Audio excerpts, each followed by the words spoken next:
자, 우리가 영어 공부를 하는데 한쪽 손에는 사전을 들고 한쪽 손에는 문법책을 들고 공부를 합니다. 자, 이 방법이 잘못된 방법일까요? 저는 전혀 동의할 수가 없습니다. 모국어가 아닌 외국어를 공부하는데 이게 가장 보편적이고 일반적인 방법 아닌가요? 그런데도 우리는 영어가 늘지 않거나 영어를 좀 못하면 빠른 판단을 해버리죠. 아, 이 방법 잘못됐구나. 그리고 이걸 부정해버립니다. 그런데 여러분, 영어의 기본기를 체득하는 데 있어서 이 사전과 문법책은 아주 훌륭한 방법입니다. 그런데 혹시 이 중에서 빠진 부분이 있지 않을까요? 설명을 해놨는데 명확하지 않아서 우리가 놓친 부분이 있지 않을까요? 우리는 그 부분 중에 하나를 찾아서 끼워 넣어보려고 합니다. 우리 지난 시간에 수동태에 대해서 알아봤습니다. 이 수동태 중에서 가장 어려운 게 뭐였죠? 미디어 패시브였죠. 이 말조차도 못 들어보신 분들이 굉장히 많더라고요. 근데 이 미디어 패시브, 영상 후반까지 잠시 접어두자고요. 왜냐고요? 이 빠진 부분을 하나씩 채워나가다 보면 이 미디어 패시브 자연스럽게 알게 되거든요. 너무나도 중요하고 실제 생활에서 꼭 필요한 거. 영어에서 필수인데 이 사전과 문법책에 빠져있는 게 있습니다. 아니 혹은 언급되어 있을 수도 있는데 누구도 알아차리지 못했을 수도 있죠. 바로 미들 보이스입니다. 자, 미들 보이스가 뭘까요? 중간 목소리 아니라는 거 다 아시겠죠? 더더욱이 보이스가 목소리라는 뜻 아니라는 거 아시겠죠? 그럼 도대체 뭘까요? 사실 문법책에 나와 있습니다. 자, 보이스 바로 태입니다. 능동태, 수동태 할 때 그 태요. 그렇다면 능동태를 영어로 뭐라고 그럴까요?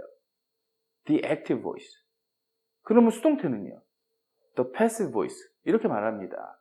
그럼 the middle voice는요? The middle voice는 이 능동태와 수동태, 이 중간에 있는 걸 the middle voice라고 합니다. 자, 영어를 잘하는 외국인들과 원어민들을 비교해서 조사해 놓은 게 있습니다. 자, 이것 좀 설명 들으면 여러분들이 하면서 한 걸음 더 전진할 수 있는 계기가 될 거라고 봅니다. 자, 여기 그래프가 하나 있습니다. 이렇게 증가를 하죠. 자, 영어를 잘하는 외국인들, 이걸 원어민 입장에서 외국인들입니다. 자, 우리 같은 사람들이죠. 자, 이 그래프를 표현해 보라고 합니다, 영어로. 그럼 대부분 이렇게 표현을 합니다. Figures were increased. 자, 이것만 보면 이 문장 틀린 문장 아니죠. 또 원어민들도 다 이해를 합니다. 그리고 원어민들 보고 영어로 표현해 보라고 그럽니다. 그럼 자기네들은 이렇게 할까요? 어떻게 할까요? 자, 이렇게 합니다. Figures increased. 자, 그러면 이때 영어 잘하시는 분들은 또 사전이나 문법책을 막 찾아보겠죠. increase가 자동사가 있었네. 내가 자타동사 공부 부족하겠구나. 그리고 열심히 또 공부를 합니다. 또 나중에 비슷한 게 나옵니다. 그리고 또 틀립니다. 자, 그 이유가 뭘까요? 저는 크게 두 가지 이유를 봅니다. 자, 이거 굉장히 훌륭한 매테리얼들이죠. 그런데 문제는 이게 다라고 생각하는 겁니다. 자, 우리가 동사를 바라볼 때 이 사전적으로 자동사, 타동사 시점으로 바라봅니다. 그러니까 이 figures를 were increased로 쓰려고 이 표현하려고 하는 마음이 아주 강해지죠. 이거 우리 아까 조사에서 봤잖아요. 영어를 잘하는 외국인들이 대부분 이런 실수를 저지릅니다.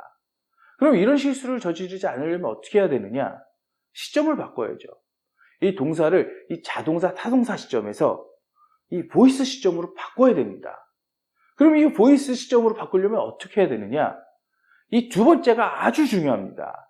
제가 앞 영상들에서 여러 번 언급도 했고 강조도 했습니다. 자, 우리는 세상을 다 연결된 걸로 바라보죠. 그런데 원어민들은 어떻게 바라보죠? 각각을 다 독립된 객체로 바라봅니다. 이 각각을 다 독립된 객체로 바라보는 연습을 하셔야지 우리는 원어민의 보이스를 사용할 수 있게 되는 겁니다. 자, 이 말만 들어서는 좀 설명이 부족하다고 생각하시는 분들이 있을 것 같아서 제가 상황적으로 한번 설명해 보겠습니다. 자, 여러분들이 무슨 말을 하려고 하실 때, 자, 화면을 보시면 이 책상도 보이시고, 이 의자도 보이고, 그 다음에 이 책들도 보이죠. 제가 책을 들었습니다. 또 이 상황에서도 여러분들은 다 보이시죠? 우린 세상이 다 연결되어 있다고 보잖아요. 자, 그렇다면 원어민들이 말을 하려고 할 때 어떻게 보일까요? 자, 원어민들의 관점은 저와 책만 보입니다.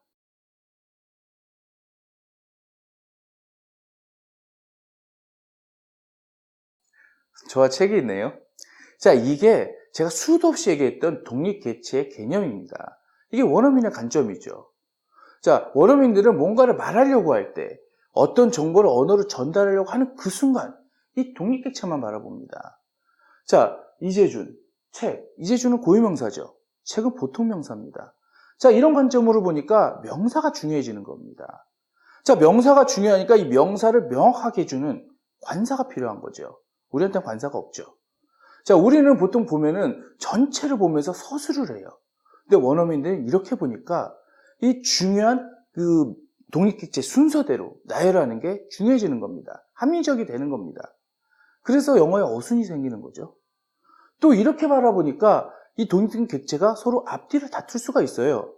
그래서 능동적인 사람이 중요해서 앞에 오면 능동태가 되는 거고, 아무것도 못하는 책이 중요해져서 앞에 오면은 그냥 수동태가 되는 겁니다. 자, 이런 관점의 차이 때문에 이 우리가 하는 모든 영어의 메커니즘이 만들어진 겁니다. 자, 이제 저와 책 중에서 이제 제가 중요한 겁니다. JJ가 책을 떨어뜨립니다. 자, 이거 원어민들은 어떻게 표현할까요? JJ dropped the book. 자, 이렇게 표현합니다. 자, 이번에는 같은 상황인데 제가 중요하지 않고 이 책이 중요한 겁니다. 여러분들도 이 책에 집중해 주세요. 제가 다시 한번 떨어뜨리겠습니다. 책이 떨어집니다. 자, 원어민들 이거 어떻게 표현할까요? The book was dropped. by JJ는 써도 되고 안 써도 되죠. 이게 바로 능동태와 수동태입니다. 이게 원어민들이 바라보는 시점이죠. 자, 오늘 여기가 아주 중요한 부분입니다. 아까 제가 떨어뜨렸던 책이 여기 있네요. 이제 저는 나가겠습니다. 그런데 책이 혼자 떨어졌네요. 보세요. 누가 책을 떨어뜨렸나요? 책은 혼자 떨어졌어요. 보통 언어라고 하는 것은 행위자가 있습니다. 그리고 그 행위자에 대한 대상이 있겠죠? 모든 언어가 이런 걸 가지고 있어요. 이걸 전문 용어로 RAM이라고 합니다. RAM. 그래서 우리도 영어의 능동태, 수동태 다 익숙한 거죠. 그런데 지금 이 상황, 아무 행위자가 없죠? 이런 경우를 영어에서는 middle voice라고 합니다. 그리고 이걸 이렇게 표현하죠. The book dropped.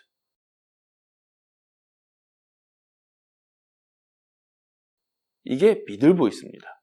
자, 왜 영어에서는 middle voice가 도드라질까요?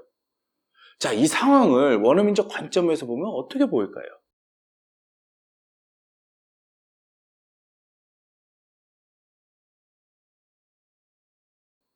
자, 이렇게 보이겠죠? 자, 그래서 이 원어민적 관점 때문에 이 middle voice가 중요한 겁니다. 제가 아무 짓도 안 했는데 또 책이 떨어졌네요? 여러분, 이거 어떻게 표현하죠? 네, 맞습니다. The book dropped. 이게 바로 middle voice인 겁니다. 자, 앞의 상황 같은 경우는 귀신이 떨어뜨리거나 바람이 떨어뜨리지 않는 한 잘 일어나지 않는 상황이죠. 그럼 이런 상황은 어떨까요? 책이 떨어졌네요. 제가 의도하지 않았는데도 책이 떨어졌습니다. 자, 이런 상황도 영어에서는 middle voice로 봅니다. 그래서 어떻게 표현하면 되죠? The book dropped. 이렇게 표현하면 됩니다. 여러분, 제가 쭉 설명드렸는데 이 middle voice 느낌 오세요? 이해하신 분들도 있을 거고 이해 못하신 분들도 있을 겁니다. 그러니까 이해 못하신 분들 크게 걱정하실 필요 없습니다. 이게 한 번에 이해되는 게 아니거든요. 우리가 앞으로도 계속 반복해 나가면서 층을 쌓아 나갈 겁니다. 그럼 여러분들도 자연스럽게 익숙해질 겁니다.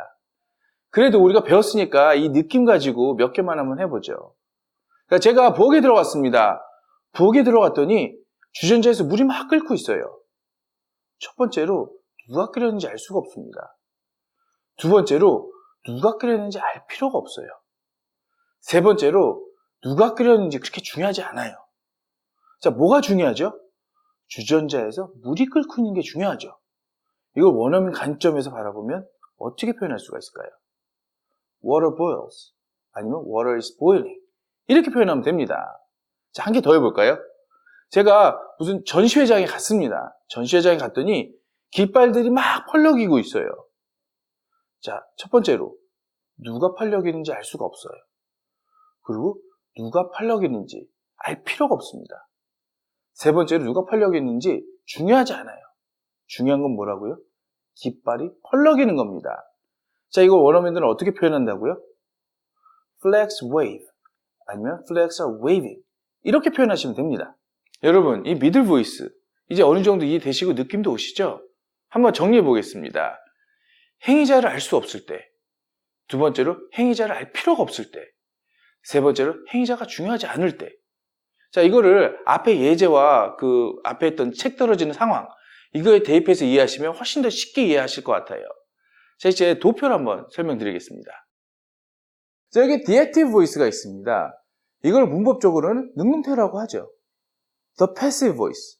이거는 문법적으로 수동태라고 하죠. 자, 중간에는 middle voice가 있습니다. 이 middle voice는 문법적으로 크게 두 개로 나뉩니다. 첫 번째는 ergative sentence입니다. 자, 두 번째는 앞전 영상에서 잠깐 다뤘던 medial passive입니다. 자, 이 ergative sentence 같은 경우는 여러분들도 아마 들어보셨을 것 같아요. 자, 능동격이라고 하는데 이 middle voice 안에서는 이 능동태랑 가깝죠. 자, medial passive. 뒤에 passive가 있잖아요. 그러니까 이 middle voice 안에서는 이 수동태랑 가까운 겁니다. 자, 사실 오늘 저는 이 middle voice에서 끝내고 싶어요. 저는 여러분들이 middle voice만 느끼실 수 있고 이해하셨으면 많은 전진을 했다고 보거든요. 그런데 우리 앞으로도 계속해 나갈 거잖아요. 그러니까 간단하게 이 어거티브랑 이 미디어 패시브에 대해서 정리하고 넘어가겠습니다. 자, 우선은 이 어거티브 센텐스입니다. 자, 이 어거티브 센텐스는 뭐 보이스 측면보다는 문법적 측면이 강하죠. 자, 그러니까 우리나라에서도 이걸 능동격이라고 합니다. 근데 이걸 쉽게 설명드리면 이 자동사도 되고 타동사도 되는 이 동사를 사용하는 문장을 이 어거티브 센텐스라고 합니다. 주로 이 미들 보이스가 대부분이 다 어거티브 센텐스입니다. 지금 저희가 지금 이 미들 보이스 실제 생활에서 쓸 수 있는 영상을 지금 만들고 있거든요. 거기서 제가 자세히 설명드리고 오늘은 이 어거티브 센텐스는 자동사, 타동사로 사용되는 동사를 사용하는 문장이다. 이 정도로 알고 계시면 될 것 같습니다. 자, 다음은 미디어 패시브입니다. 자, 미디어 패시브는 이 미들 보이스 안에 속하는 거죠. 그런데 이 미들 보이스의 대부분은 어거티브 센텐스라고 제가 그랬죠. 근데 이거 한번 보세요. This book sells. 자, 이거 미들 보이스인데 어거티브 센텐스죠. 그런데 말입니다. This book sells well. This book should sell. This book doesn't sell. 자, 부사 붙었죠? 조동사 붙었습니다. 그리고 부정 붙었습니다. 자, 이렇게 되니까 훨씬 더 수동적인 느낌이 들죠. 패시브한 느낌이 듭니다. 자, 이게 바로 미디어 패시브입니다. 이 미디어 패시브는 이 미들 보이스 안에서 부사, 조동사, 부정이 붙었을 때 미디어 패시브가 되는 겁니다. 자, 여러분 한번 보세요. 여기 보이스가 있습니다. 이쪽은 그래머죠. 근데 여러분, 이게 관점만 다르지 두 개다가 다 똑같은 말입니다. 그런데 헷갈려 하세요. 자, 우리 보이스 쪽에 능동태, 수동태. 여러분들 잘 아시죠? 자, 이 문법 쪽에 능동태, 수동태. 여러분들한테 익숙합니다. 그런데 이 보이스 쪽에 미들 보이스가 나오면 아마 영상 보시는 대부분의 분들이 이 미들 보이스 잘 못 느끼실 것 같은데 잘 못 느끼시니까 이 미들 보이스가 나오니까 문법적으로 풀려고 해요. 그럼 문법적으로 가면 뭐가 있습니까? 이 어거티브 센텐스가 있죠. 이 능동격. 이 어거티브 센텐스는 뭐 쉽게 얘기하면 자동사, 타동사를 다 갖고 있는 겁니다.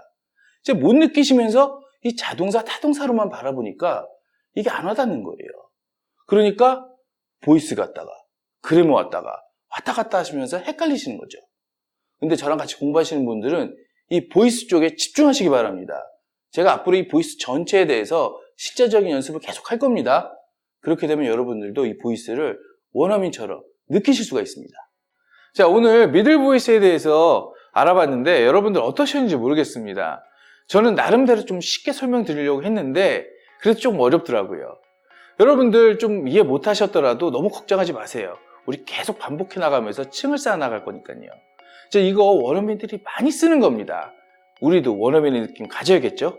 저희가 함께 하겠습니다. 감사합니다.